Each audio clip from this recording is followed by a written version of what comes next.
너무 명백하잖아요, 이거는. 그래서 나는 칼빈주의를 좋아하지 않는다. 죄송합니다. 근데 한국교회는 영원한 불지옥 일변도. 아쉬움. 다른 하기만 해도 바로 차단당하고. 이게 제일 큰 문제라고 봅니다. 무슨 영혼 멸절설이니 뭐 만인 구원론이니 뭐 그냥 논의 자체가 불가능합니다. 논의 자체가 불가능. 왜냐면은 이제 영원한 불지옥 요거 아니면은 이제 이단이라고 생각하기 때문에. 그래서 예수천국 불신지옥을 얘기하잖아요. 얘기하고 싶으면 지옥에 대한 관념을 바꿔놔야 사람들에게 기독교가 지옥에 대해 한 가지로만 불지옥으로만 생각하지 않는다는 거 먼저 설득해야 돼. 근데 불가능. 그러니까 쓰지 말자. 난 그래서 비신자랑 얘기할 때 지옥 얘기 일절 안 함. 그러면 꼭 시비 거는 사람도 있음. 그건 물탄 복음이다. 근데 요한의 제자들이 예수님한테 당신이 메시아 맞냐 하고 왔을 때 예수님의 대답. 소경이 눈을 뜨고 안진뱅이가 걷고 운둥병자가 깨끗해지며 귀머거리가 듣고 죽은 사람이 살아나고 가난한 사람에게 기쁜 소식이 전파된다고 하라. 내가 메시아인 이유에 대한 설명. 즉 복음. 여기에 지옥 얘기 없습니다. 충분하다고 봅니다. 예수님도 이게 충분하다고 생각하니까 요한의 제자들한테 그렇게 얘기했을 거예요. 그거는 행동에 대한 부분이죠. 그러니까 예수님이 지옥에 대한 얘기, 심판에 대한 얘기를 안 했다라는 게 아니라 예수님께서 정말 말씀을 가르치시고 복음을 전파하고 이 사람이 믿게 할 때는 지옥으로 협박하지 않았다는 거예요. 저 구절이 저 사람들한테 복음을 전하려고 한 게 아니죠. 왜냐면 봐봐요. 왜 저렇게 처벌을 받는다고 하냐면 가버나움에는 얘는 가서 전했음. 뭘 전해요? 복음을 전했음. 이때는 저렇게 얘기 안 했겠죠. 저 심판의 메시지 얘기 안 하셨죠. 근데 너무 안 듣고 배척함. 여기서 심판의 메시지가 나옵니다. 순서가 다르죠. 오히려 수고하고 무거운 짐진 자들아 내게로 오라. 너희를 내가 쉬게 하리라. 그걸 듣고 회개하는 사람도 있겠죠. 물론 있겠죠. 근데 저는 기본적으로 지옥에 대한 두려움이 동력인 신앙은 결과적으로 뒤틀린 신앙이라고 봅니다. 왜냐? 부작용이 너무 많아요. 너무 많다. 많은 케이스들 관찰 가능. 네. 처음 동기는 그럴 수 있겠죠. 그러니까 처음 동기가 지옥이 무서워서였다가 나중에 바뀔 수는 있겠죠. 근데 바뀌는 지향점이 지옥에 대한 공포가 아니라는 점에서 이미 복음의 핵심이 지옥의 공포가 아니죠. 물론 지옥의 공포가 신앙을 처음 가지게 하는 계기가 될 수 있음. 물론 현대에는 도대체 얼마나 있을지 의문이긴 함. 한 1000명 중에 한 명 있을까 말까 의문이긴 해요. 하지만 1000명 중에 한 명이라도 있어서 그래 좋은 거라고 칩시다. 좋은 거라고 쳐요. 그런데 그 동기를 신앙생활 내내 유지하는 것에 대해 바람직한가? 당연히 여기에 안 바람직하다고 생각하겠죠. 그렇다면 복음의 핵심이 아닌 거잖아요. 그렇죠. 복음으로 들어가는 어떤 문일 수는 있어요. 하지만 복음의 핵심에 지옥에 대한 공포가 자리 잡을 일은 제가 봤을 때는 없습니다. 두려움이 복음의 핵심이라니요. 그렇지 않죠. 하나님과 친밀한 관계를 어떻게 맺을 수 있겠습니까? 그게 곧 하나님을 리스펙하지 말라는 말도 아니고 두려워하지 말라는 말도 아니다. 팀 켈러 목사님이 켈러의 지옥 설교 중 부자와 거지 나사로 비유해서 부자가 아브라함에게 자기 친구들에게 가서 자기 가족들에게 가서 지옥의 존재를 제발 알려줄 수 있게 해달라고 말합니다. 아브라함의 대답, 선지자와 율법이 있다.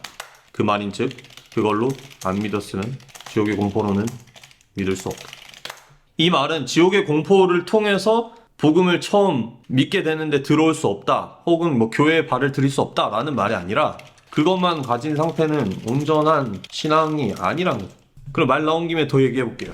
하나님에 대한 두려움과 경외심, 강력한 하나님의 영광만 믿는 것, 기독교 신앙인가? 자, 이거에 대해서 한번 생각해 보자고요. 강력한 신, 절대 주권. 전지전능. 이게 하나님을 믿는 가장 큰 이유라면 저는 기독교인이 아니라고 생각합니다. 왜? 유대교인도 이슬람도 몰몬도 다 그런 하나님을 믿는다. 그쵸? 기독교인은 아니죠. 하나님의 어떤 면을 믿는 걸 수도 있는데 그게 하나님을 믿는 가장 큰 이유라면 하나님의 강력하심, 전지전능하심, 절대 주권을 가지심, 영광스러움 등이 하나님을 믿는 가장 큰 이유라면 기독교인이 아니다. 저는 그렇게 생각해요. 네. 그렇다면 뭐가 큰 이유여야 되냐? 가장 큰 이유. 가장 큰 이유는 그럼 뭐가 돼야 되냐? 그런 강한 신이 자신의 영광을 버리고 사람이 되셔서 죽기까지 복종하셨다. 이게 기독교라고. 이게 기독교. 이게 가장 큰 이유여야 된다는 거죠. 그러니까 이거는 전제죠, 전제. 이런 신이 있어. 이게 전제죠. 근데 그런 신이 뭘 하셨냐? 이게 가장 큰 이유야죠. 그런 신이 있어 해서 끝나면 그거는 유대교죠. 유대교. 근데 제가 이런 얘기를 왜 하냐면 너무 당연하게 사람들이 아는 사실인 것 같지만 현실은 그렇지 않음. 그쵸? 솔직히 생각해보세요. 교회 안에서 이런 사람들 몇 명이나 발견할 수 있을까요? 얼마나? 교회 안에. 많죠? 떠올려 보세요. 이런 분들. 뭐 직접 당신이 가장 큰 믿는 이유는 그런 겁니까? 라고 물어보진 않았겠지만 그 행동과 말을 보면 보이잖아요. 그 어떤 가지고 있는 신앙적 사고를 보면 보이잖아요. 이게 가장 큰 이유인 사람들은 교회 안에 굉장히 많습니다.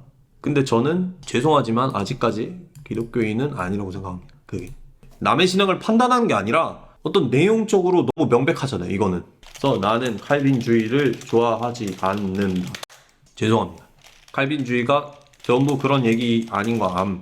그러나 그런 쪽으로 사고를 조장하는 것처럼 보임. 역사적 맥락 인정. 근데 지금도 그럴 필요가? 역사적 맥락에서 거기 하나님의 주권을 인정할 필요? 인정합니다. 그때 필요했겠죠. 근데 지금도 그럴 필요가 있습니까? 예, 없어 보여요. 부작용이 너무 많아요. 저기 예수님이 또 빚어가 주신다. 그럼이 결국 빚어가 주신다. 떠나는 사람도 많아요. 그 전에 떠나는 사람도 많아요. 정신병 걸린 사람도 많아요. 실제로 정신병 걸린 사람 많아요. 지옥에 대한 공포 때문에. 가르치는 사람이 잘해야 돼. 굉장히 이거 안타까운 일이에요. 굉장히. 네. 근데 칼빈주의자들을 싫어하는 건 아니에요. 그 분들의 그런 신앙과 열정과 어떤 그것들을 리스펙하고 그분들 중에 훨씬 저보다 예수님의 삶에 맞게 사는 사람들이 있겠죠. 그냥 개별적으로 보면. 그러나 칼빈주의 자체가 어떤 강력한 절대주권의 신을 너무 강조하다 보니까 그 부분을 믿는 가장 큰 이유로 만드는데 분위기에 일조하는 게 있어요. 분명히. 없다고 얘기하기 어려울 거예요. 분명히 있습니다. 교회 다니며 공포로 인해 떠난 사람들 도와줄 방법. 복음 전파. 복음은 그런 거 아니에요. 예수님의 사랑, 전파, 실천, 보여주기. 개인적으로 접근해서 대화도 가능하고, 아니면 제가 이거 영상 보여줘도 되고, 책 보여줘도 되고, 다양한 방법 가능하죠. 아주 다양한 방법이 있겠죠. 소통 방법은 뭐 자기가 이제 판단을 해야죠. 가장 그 사람과의 관계에서 가장 적합한 걸로 생각을 해서 가장 좋은 시간대에 가장 좋은 타이밍에 같이 얘기해 볼 수 있겠죠.